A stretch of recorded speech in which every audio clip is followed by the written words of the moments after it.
Hola, buenos días a todos. Segundo día de la cuarentena. Bogotá, Colombia, lugar desde donde estamos transmitiendo gracias a este esfuerzo conjunto con la gente de GS Global. Ayer iniciamos este espacio, como ya se les había comentado a todos, eh, enfocado en pequeños empresarios, emprendedores y en los hogares, los cuales nos vamos a ver seriamente afectados por todo lo que está ocurriendo actualmente debido a la amenaza que representa para todo el mundo el COVID-19. Eh, Así las cosas, iniciamos con una charla sobre lo que significa el tener un plan de contingencia. Siendo un plan de contingencia aquel que nos va a permitir actuar en estos tiempos de crisis, especialmente desde el punto de vista financiero. Se ha enfocado esta serie de charlas que están todos los días en la parte financiera, contable y más adelante de impuestos, y vamos a impartir un curso sobre estos temas para que todos vayamos entendiendo mejor la cosa y estemos mejor preparados para cuando todo esto termine, que esperamos sea pronto por el bien de absolutamente todos. Ayer hablábamos justamente de eso, de la importancia de tener un presupuesto. Los emprendedores, de pronto conozco casos de pequeñas empresas que iniciaron con su emprendimiento en noviembre, diciembre y ahora tienen que verse abocados a esta situación, pues no estaban preparados. Y es que, díganme una cosa, ¿quién estaba preparado para esto? Nadie. Entonces, acordamos con ustedes, que me están escribiendo puntualmente algunas cosas por WhatsApp, que debemos tener ese plan de contingencia, que no es una cosa distinta a la elaboración de un presupuesto. En ese sentido, hoy en este segundo video vamos a empezar a alimentar ese presupuesto. Vamos a empezar a darle forma a ese presupuesto y a ese plan de contingencia para que salgamos afectados lo menos posible. Lo primero que debemos ver entonces para la elaboración de este presupuesto es cómo están nuestras fuentes de financiación, entendiendo como fuente de financiación ese recurso que hace posible que nosotros operemos, que nosotros desarrollemos nuestras actividades, bien sea en una microempresa, en un pequeño emprendimiento, en una gran empresa o incluso en nuestros hogares. En nuestros hogares, ¿por qué? Porque necesitamos esas fuentes de recursos para poder suplir las necesidades básicas que más adelante vamos a ver son los gastos que tenemos en nuestros hogares. Entonces, vamos a dar prelación a los japoneses. Japoneses dicen que el cliente siempre tiene la razón y que el centro de todo es el cliente. Hoy les voy a hacer caso.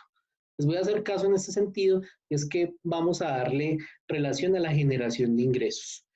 En ese estricto sentido, nosotros debemos salir a buscar al cliente, así como salimos a buscarlo una vez para enamorarlo y convencerlo de nuestros servicios, convencerlo de que se quedara con nosotros y que somos la mejor opción para ellos. Debemos salir a buscarlos para llegar a negociaciones. Debemos salir a buscarlos para enamorarlos de otras maneras en estos periodos de crisis. Por ejemplo, no sé, un gimnasio podría eventualmente empezar a desarrollar algunos videos para que sus clientes sigan allí haciendo sus rutinas. No se me ocurre una cosa distinta para un restaurante a tener su cocina, pues obviamente con todos los protocolos de seguridad, ¿cierto? Obviamente no abierto al público, pero sí de pronto buscando la manera de domicilios o alguna cosa dentro de lo que se pueda hacer, ¿sí?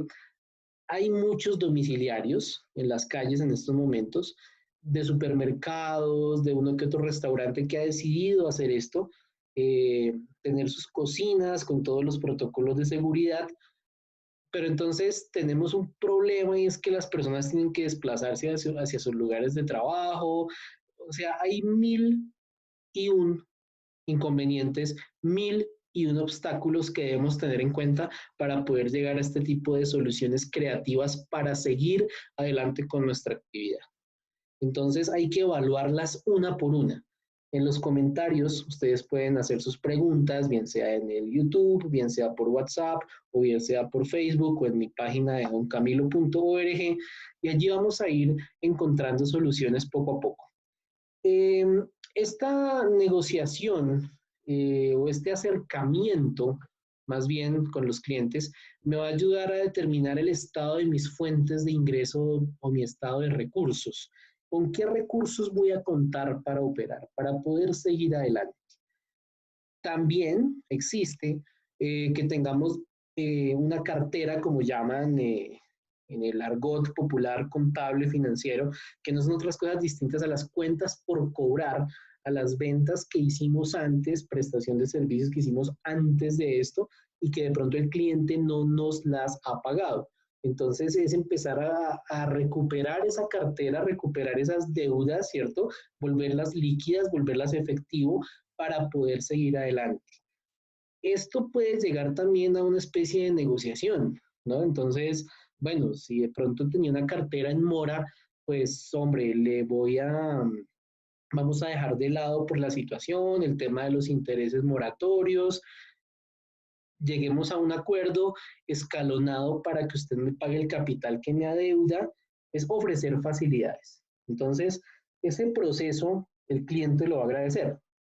Habrá algunas empresas que van a decir, no, necesito que me pague ya y vamos a caer en el desespero, muy probablemente vamos a caer en peleas, y eso va a ocurrir porque ante todo debemos garantizar el, el libre desarrollo tanto de nuestras actividades como pues el sustento de nuestras familias. Eso es clarísimo. Pero en la medida en que negociemos y lleguemos a acuerdos, podemos llegar a que este plan de contingencia, ¿cierto?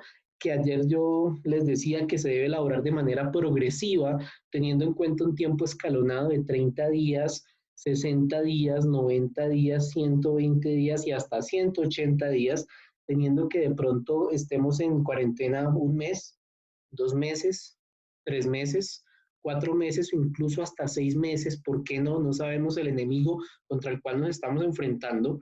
Entonces es tener toda esta película clara, tratar de recuperar esa cartera, tratar de negociar con los clientes, tratar de ofrecerles de pronto un producto similar pero virtual si lo podemos hacer.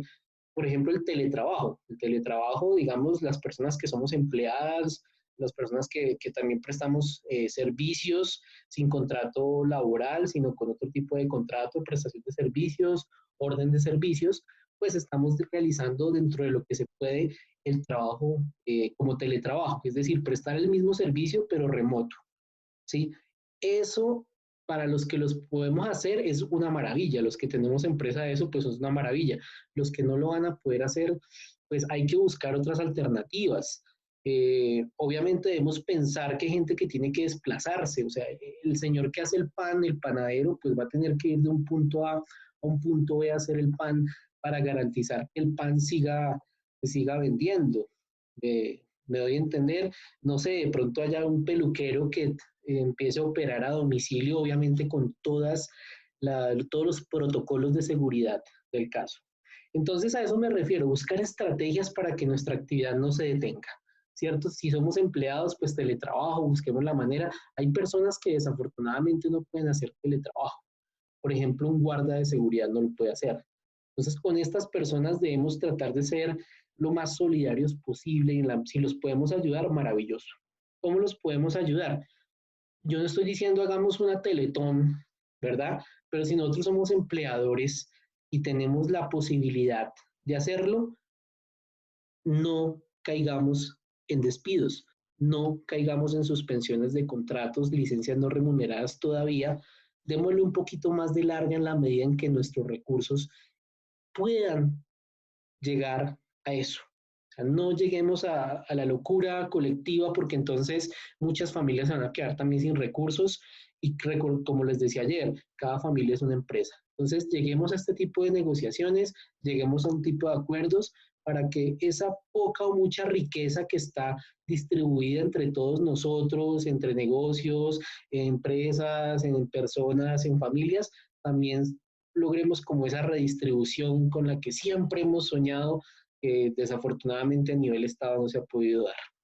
Entonces, eh, vamos a llegar a un punto en que si lo hacemos el plan de contingencia, 30, 60, 90, 120, 180 días, dependiendo de cómo garanticemos ese recaudo de la cartera, de las deudas que tienen con nosotros, de la manera como garanticemos, no sé, una nueva política de precios mientras ocurre, mientras salimos de esto, o de pronto la manera creativa como podemos seguir desarrollando nuestra labor, eso nos va a llevar a que nuestro ingreso probablemente se va a ver disminuido. Porcentualmente no sabemos cómo, en un 50, en un 75, 100%, no lo sabemos, pero entonces aplicarlo a este plan de contingencia. Estamos en la parte teórica, vamos a llegar a la parte práctica y vamos a ver esto lo que significa. Vamos a tener un Excel donde vamos a tener este presupuesto en muchos escenarios,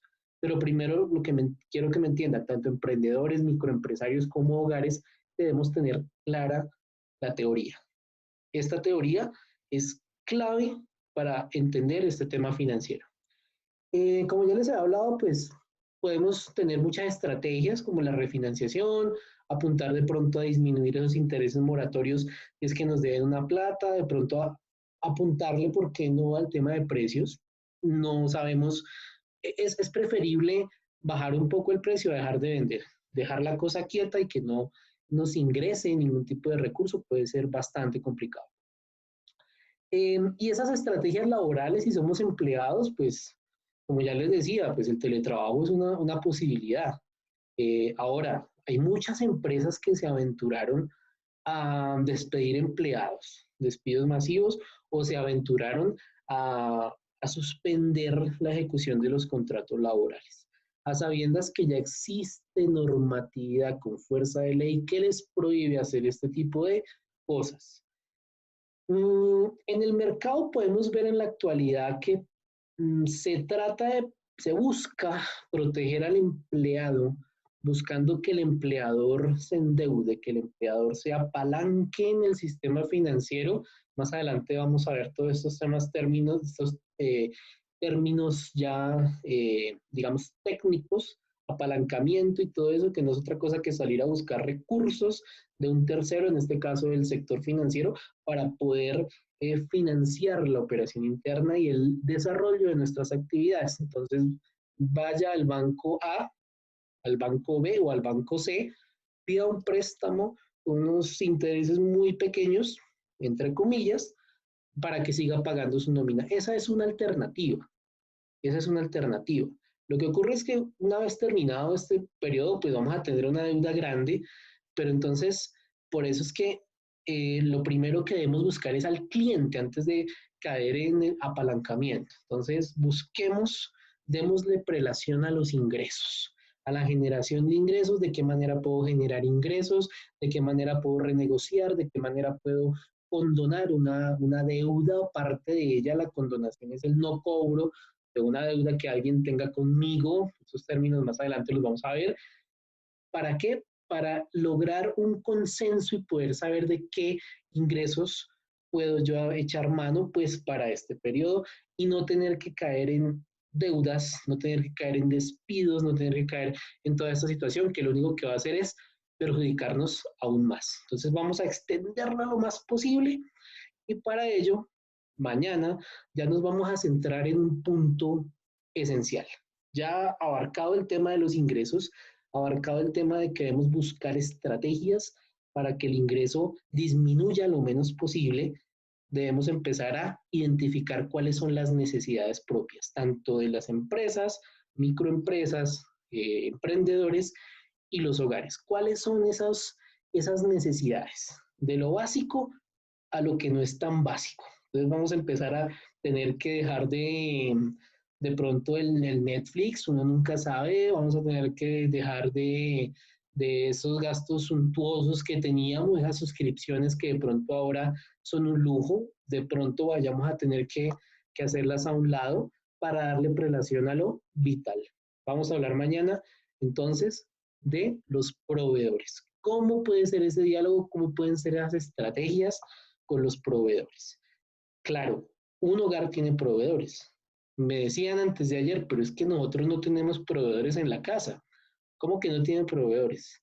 El señor que le vende la papa, el señor que le vende el arroz, el señor que, digamos, que le provee los servicios públicos, obviamente es un proveedor. Entonces, tenemos que empezar a identificar todos esos gastos, darles prelación y en ese mismo sentido, entender toda esta teoría. Yo pienso que por ahí en el quinto video ya vamos a estar haciendo un ejercicio práctico con todo esto. Y lo estoy haciendo de una manera clara, sencilla de entender y dinámica para que cuando lleguemos a ese punto tengamos la menor cantidad de preguntas posibles. Mañana vamos a hablar de proveedores y pasado mañana vamos a hablar de empleados y de contratistas, que forman parte también de todos esos gastos que tiene tanto nuestra empresa como nuestra casa. Entonces vamos a empezar así y vamos a llegar a feliz término. Yo pensaría que en 5 o 6 días, cuando vayamos hacia el video 5, 6 o 7, ya vamos a estar haciendo la parte práctica y vamos a poder empezar con toda esta parte que sería la contabilidad, las finanzas y los impuestos, pero primero vamos al presupuesto, que es el que hace posible que todo este engranaje funcione. Entonces, nos vemos mañana. Tengan buen día.